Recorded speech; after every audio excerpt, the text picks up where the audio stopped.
Welcome to the show, everyone. I'm Simon Carver, here with Billy Galligan. And Billy, I need to start with a number that is currently rewriting the entire geography of global sports. 104. That is the total number of matches we are going to see in the 2026 FIFA World Cup. 104 matches, up from 64 in Qatar. It is an absolute monster of a tournament. 104 matches, Simon.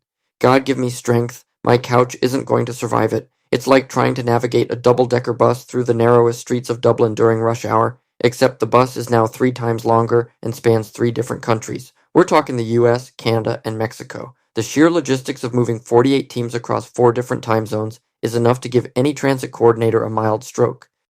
It really is a logistical Wild West. They've structured this with 12 groups of 4 teams each. Now, to make the math work for this massive 32-team knockout round, we aren't just taking the top 2 from each group. We're also taking the 8 best third-place finishers.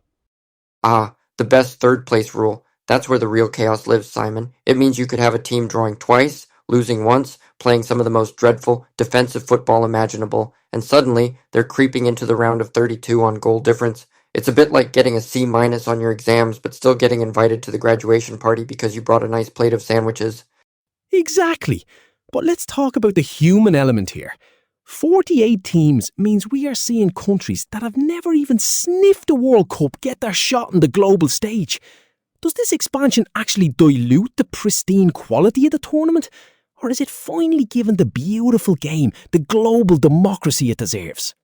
Well, look, the purists are going to moan, aren't they? They'll say we're going to see some absolute walkovers in the group stage. But I'll tell you this, as a fella who loves a good underdog story, try telling the fans in Jordan, or Cape Verde, or Uzbekistan that this dilutes the tournament. To see your nation's flag flying at a World Cup, that's the stuff that inspires the next generation of kids kicking a ball against a brick wall. Sure, we might get a 6-0 thrashing here and there, but we might also get the greatest shock in sporting history.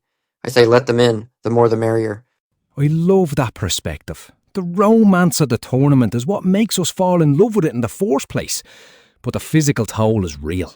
We are talking about teams playing in Vancouver one week and then potentially flying down to Monterey or Miami the next. The travel fatigue is going to be a massive tactical variable. Oh, absolutely. If you don't manage your squad depth, you're going to have players absolutely knackered by the time the knockout rounds start. It's not just about who has the best starting 11 anymore. It's about who has the best sports science department and the deepest bench to survive the mileage. And it all kicks off on June 11th, 2026, at a venue that practically breathes football history, the Estadio Azteca in Mexico City. This is the stadium of Pelé in 1970, of Maradona's Hand of God in 1986.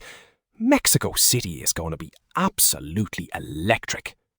The Azteca is sacred ground, Simon, 7,200 feet above sea level. The air's thin, the noise is deafening, and the history hits you the moment you walk through the gates. For Mexico to host the opening match there, it's the perfect nod to the soul of North American football before we dive into the ultra-modern megastadiums of the US. It really bridges the old world of football with the new. And speaking of the hosts, all 3 co-hosts, Mexico, Canada and the USA, get the privilege of playing their group stage matches on home turf.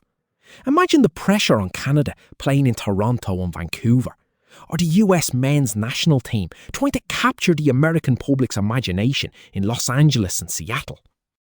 It's a double-edged sword, isn't it? Home turf glory is the dream, but if you stumble in your opening match, that stadium becomes a pressure cooker. For the US, with all the young talent they have, the expectation is sky high. They can't just aim to get out of the group, they need a deep run to prove this generation has actually arrived.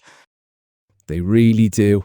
Now, Billy, looking at the entire board, what is the one group stage fixture you already have circled in red ink? Oh, it has to be any match where we get an old-school European powerhouse facing one of the high-flying South American sides in the midday heat of Texas or Miami. Imagine Argentina or Brazil trying to break down a stubborn, highly disciplined side in 95-degree humidity. That's where the tactics go out the window and it becomes about pure mental toughness.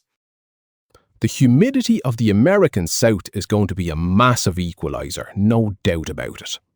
All right, let's put you on the spot before we wrap up this grand preview. The final is set for MetLife Stadium in East Rutherford, New Jersey on July 19th. Give me your bold, way too early prediction for who is lifting that trophy. Ah, the million-dollar question. Look, my heart always wants the romantic story, but my head looks at squad depth and tournament experience. I think France is going to be absolutely formidable again, but keep an eye on a rejuvenated Spain. They have the technical ability to keep the ball, make the other teams run in that brutal heat, and let the ball do the work. What about you, Simon?